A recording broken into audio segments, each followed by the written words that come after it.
स्कूलों में शिक्षकों की कमी को दूर किया जा सके। धन्यवाद। माननीय सदस्य श्री यदुवीर वाडियार जी।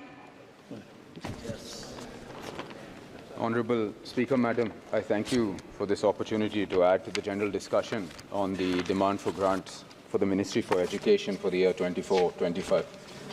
Madam, I'm a first-time Member of Parliament and I'm really grateful that my first speech is on education itself. Madam, the vision of the Prime Minister recognizes that education must be amongst the foremost pillars in order to build this Viksit Bharat. Post-independence, for reasons best known to those in power at the time, we continued to persist in the submissive system that was incorporated during the British Raj. And that same system was strengthened until, of course, we had a complete transformation and overhaul with the new education policy in 2020. With this overhaul, we've had a rekindling of the creative spirit in Indian children. We've had our own interests and passions set free. And most importantly, we've been allowed to move on to the path of knowledge, which is a central tenet of the Bharatiya principle, the Jnana Marga. Alongside this, it is extremely laudable that the global goals that we also have, understanding that we are within the global community as well, is something that we are also aspiring to with the UN Sustainable Development Goals of ensuring quality and equitable education for all. Madam, the demand for grants reflects these, especially in the increased spending on education. Since 2014, we've had an increased allocation of around 4.7%, which, and in this year particularly, is an approximately 7% increase. 73,000 crores being spent on school education, 47,619 crores being spent on higher education.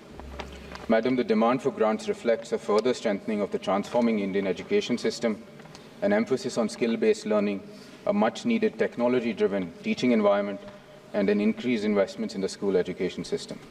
It promises a robust system that will power future generations and build successful careers fulfilling their aspirations.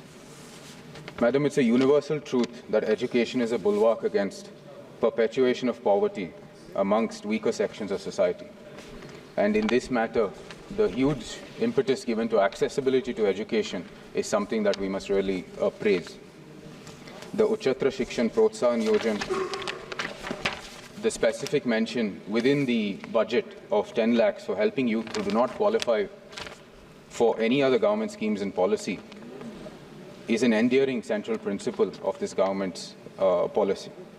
Alongside this, we know the huge push towards improving infrastructure and quality in schools. In the last 10 years itself, we've seen the number of universities go up from 400 to 1,100. And this budget as well furthers that same ideal. The PM Shri, that is the Schools for Rising India, the National Mission in Education through ICT, the Malviya Mission Teacher Program, all of which contribute towards enhancing quality through technology-based learning, have been given a huge push. The Samagra Shiksha Program, the addition to the world-class institutions of nearly 500 crores and the central universities' increased spending is reflective of our continued push towards building a robust infrastructure to back up our educational needs. Madam, something that is very important, especially from my constituency within Mysore, is the need for this fostering of a spirit of innovation. And in this matter, it is indeed endearing that the research and innovation initiatives have seen a marked increase from 193 crores to 355 crores. Alongside this, Centers for Excellence in Artificial Intelligence, a promotion of academic and research collaboration, and the grants to multidisciplinary education, research and technical education all have received huge push, which is indeed much more enduring as well. Madam, this last point is not particularly a part of the Ministry of Education, but is nonetheless very much important because we have finally seen a shift in the perspective in which education needs to be seen from the moment we enter the education system all the way to the point in which we start our careers. Finally, we are looking at it as a continuum, and that is indeed laudable, and that budget now reflects that as well through to giving us internships in the top 500 companies, as well as the Prime Minister's package for employment, as well as skilling. Madam, I represent the Mysore and Kodagu constituency. Mysore as a city has many legacy educational institutions and has made a name for itself in modern times as well as an educational hub. The city, however, I think aspires to greater contributions, and we require many more economic drivers.